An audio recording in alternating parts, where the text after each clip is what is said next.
अस्सलाम वालेकुम नाजरीन, तारीख की दुनिया में खुश आमदेद। मुझे डॉक्टर अली कहते हैं और आज की वीडियो में हम आपको बताने जा रहे हैं कि हजरत दाऊद अलैहिस्सलाम को गुर्बत से बादशाहत कैसे मिली। एक बादशाह ने अपनी बेटी की शादी आपसे क्यों की और हजरत दाऊद अलैहिस्सलाम की कौम पर कौन सा अजाब और क्यों आया था। वीडियो की तफसील में जाने से पहले हमारे चैनल को सब्सक्राइब कर लीजिए और बेल आइकन को जरूर दबा दीजिएगा ताकि हमारी आने वाली वीडियोस सबसे पहले आप तक पहुंच सकें। और कमेंट सेक्शन में अपने ख्यालात का इजहार जरूर कीजिएगा।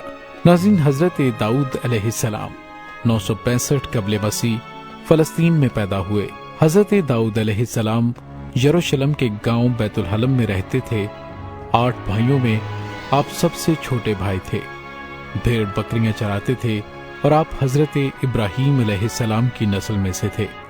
आप इसराइली असबात में यहूदा की नस्ल से थे और बाप का नाम यसा या यसी था। हजरत दाऊद अलैहिस्सलाम से कबल बनी इसराइल में नबूवत आले लावी बिन याकूब अलैहिस्सलाम में चली आ रही थी, जबकि बादशाहत दूसरे खान यहूदा बिन याकूब में थी। लेकिन अल्लाह रब्बुल इज्जत ने पहली मर्तबा दोनों एजाजात एक ही शख्सियत में जमा फरमा दिए। हजरत दाऊद अलैहिस्सलाम अल्लाह के बरगजीदा नबी और रसूल थे और वक्त के बादशाह भी। अंबिया अलैहिमुस्सलाम में हजरत आदम अलैहिस्सलाम के बाद हजरत दाऊद अलैहिस्सलाम ही वो पैगंबर हैं जिन्हें कुरान करीम ने खलीफा के लक़ब से नवाजा है। इनकी 100 बीवियां थीं और उनसे औलादें भी थीं। हजरत दाऊद अलैहिस्सलाम की वफात के वक्त आपके 19 बेटों का जिक्र मिलता है। कौम अमालिका के जालिम और जाबर बादशाह जालूत की फौज ने जब बनी इसराइल पर हमला किया तो उस वक्त हजरत तालूत अलैहिर्रहमा, जो कि बनी इसराइल के एक नेक शख्स थे, वो बादशाह थे। जालूत बहुत ही कदावर और इंतहाई ताकतवर बादशाह था। वो अपने सर पर लोहे की जो टोपी पहनता था उसका वजन 300 रतल था। हजरत तालूत ने अपने लश्कर में ये ऐलान कर दिया कि जो शख्स जालूत को कत्ल करेगा मैं अपनी शहजादी का निकाह उसके साथ कर दूंगा और अपनी आधी सल्तनत भी उसको अता कर दूंगा।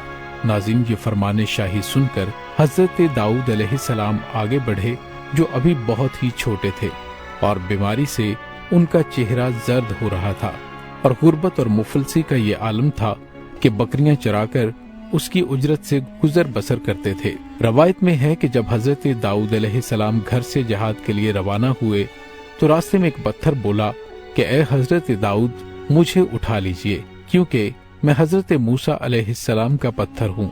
फिर दूसरे पत्थर ने आपको पुकारा कि ए हजरत दाऊद, मुझे उठा लीजिए क्योंकि मैं हजरत हारून अलैहिस्सलाम का पत्थर हूँ।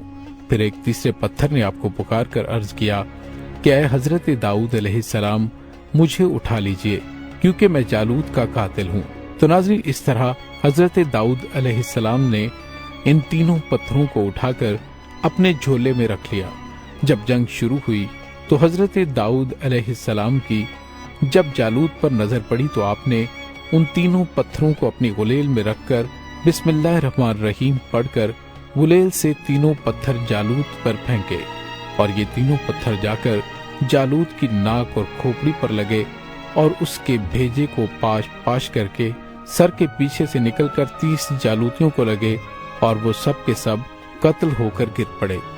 फिर हजरत दाऊद अलैहिस्सलाम ने जालूत की लाश को घसीटते हुए लाकर अपने बादशाह हजरत तालूत के कदमों में डाल दिया, जिस पर हजरत तालूत और बनी इसराइल बेहद खुश हुए और अपने ऐलान के मुताबिक हजरत तालूत ने हजरत दाऊद अलैहिस्सलाम के साथ अपनी शहजादी का निकाह कर दिया और अपनी आधी सल्तनत का उनको बादशाह बना दिया। फिर पूरे 40 बरस के बाद जब हजरत तालूत बादशाह का इंतकाल हुआ तो हजरत दाऊद अलैहिस्सलाम पूरी सल्तनत के बादशाह बन गए और जब हजरत शमूल अलैहिस्सलाम की वफात हो गई तो अल्लाह ताला ने हजरत दाऊद अलैहिस्सलाम को सल्तनत के साथ नबूवत से भी नवाज दिया। नाज़रीन, आपसे पहले सल्तनत और नबूवत दोनों एजाज एक साथ किसी को भी नहीं मिले थे। आप वो पहले शख्स हैं कि इन दोनों ओहदों पर फायज होकर 70 बरस तक सल्तनत और नबूवत दोनों मनसबों के फराइज पूरे करते रहे اور پھر آپ کے بعد آپ کے فرزند حضرت سلیمان علیہ السلام کو بھی اللہ تعالیٰ نے سلطنت اور نبوت دونوں مرتبے دے دیے۔ حضرت داؤد علیہ السلام ساری عمر اپنے ہاتھ کی دستکاری کی کمائی کرتے رہے۔ اللہ تعالیٰ نے آپ کو یہ معجزہ عطا فرمایا تھا کہ آپ لوہے کو ہاتھ میں لیتے تو وہ موم کی طرح نرم ہو جایا کرتا تھا، اور آپ اس سے زرہیں بنایا کرتے تھے اور ان کو فروخت کر کے اس رقم کو اپنا ذریعہ معاش بنائے ہوئے تھے۔ اور اللہ تعالیٰ نے آپ کو پرندوں کی بولی سکھا دی۔ حضرت داؤد علیہ السلام کی شجاعت، علم و حکمت اور فکر و تدبر سے بنی اسرائیل کا شمار جلد ہی دنیا کی مہذب اقوام میں ہونے لگا۔ بہت سے علاقے بنی اسرائیل کے زیر تسلط آ گئے اور ایک عالیشان سلطنت وجود میں آ گئی۔ حضرت داؤد علیہ السلام نے شرعی حدود جاری کی، کافروں اور مشرکوں سے جہاد کیا۔ حضرت داؤد علیہ السلام ذاتی اخراجات کے لیے رقم بیت المال سے نہیں لیتے تھے، بلکہ لوہے کی زرہیں بنا کر انہیں فروخت کرتے تھے۔ ناظرین، اللہ کو سب سے زیادہ محبوب نماز اور محبوب روزے حضرت داؤد علیہ السلام کے تھے۔ آپ علیہ السلام نصف رات تک سوتے اور باقی رات کا تہائی حصہ عبادت الہی میں کھڑے رہتے، ایک دن روزہ رکھتے اور ایک دن ناغہ کرتے۔ حضرت داؤد علیہ السلام کے دور میں ایک عورت بیوہ ہوئی، اس نے حالات سے مقابلہ کرنے کی ٹھانی اور جا کر بازار سے 3 درہم کا اون خرید لائی۔ کچھ چیزیں بنا کر فروخت کی تو 5 درہم وصول پائے۔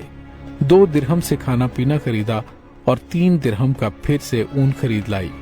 ایک دن بازار سے کھانا پینا اور اون لے کر گھر جا رہی تھی اور اون لے کر گھر لوٹی، اون رکھ کر بچوں کو کھانا پینا دینے لگی کہ ایک پرندہ کہیں سے اڑتا ہوا آیا اور اون اٹھا کر لے گیا۔ عورت مستقبل کی ہولناکیوں سے خوفزدہ اور غم و غصے سے سیدھا حضرت داؤد علیہ السلام کے گھر گئی اور ان کو اپنا قصہ سنا کر ایک سوال پوچھا کہ ہمارا رب رحم دل ہے یا ظالم؟